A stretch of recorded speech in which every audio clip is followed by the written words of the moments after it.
एक समय सृष्टि पर महिषासुर नाम का एक राक्षस था, जिसका आधा शरीर असुर जैसा और आधा भैंस के जैसे था।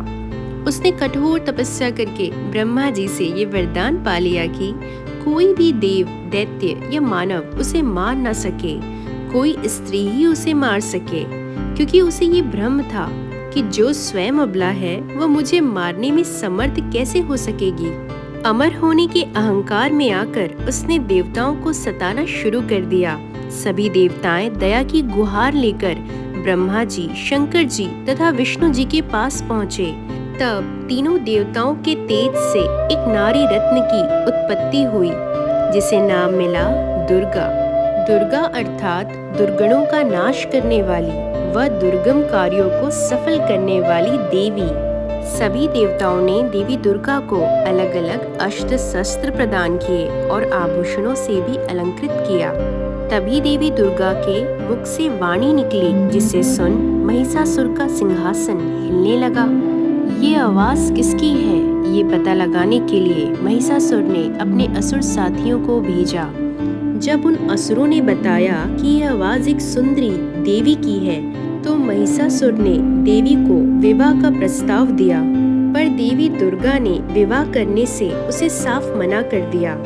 तो उसने देवी दुर्गा से युद्ध किया और 9 दिन के बाद युद्ध समाप्त हुआ और साथ ही साथ महिषासुर का अहंकार भी समाप्त हुआ। इसलिए नवरात्रि का त्योहार इसी कर्तव्य की याद में मनाया जाता है। कहा गया है कि कलयुग का नाश माँ दुर्गा ने किया। कलयुग का नाश का अर्थ है कलयुग में उपस्थित राक्षसी वृत्तियों का नाश और दैवी वृत्तियों की स्थापना, जिसे सतयुग कहते हैं। वही सतयुग की पुनः स्थापना के लिए नवरात्रि मनाई जाती है।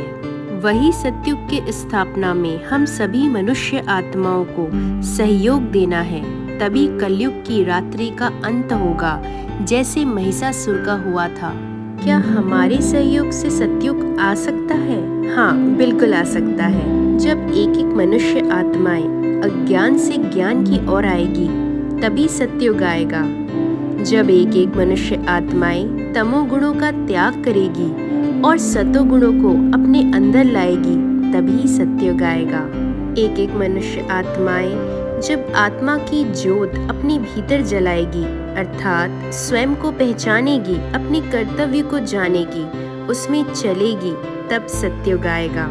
हमें भी माँ दुर्गा से शक्तियाँ, ज्ञान, बल ले अपने जीवन में लाना है और माँ के जैसा बनना है, तभी हम भी महिषासुर के जैसे राक्षस का अंत कर पाएंगे। वो राक्षस हमारे अंदर काम, क्रोध, लोभ, मोह, घृणा, अहंकार के रूप में बैठा है, उसका अंत हमें करना है, तब सतयुग आएगा।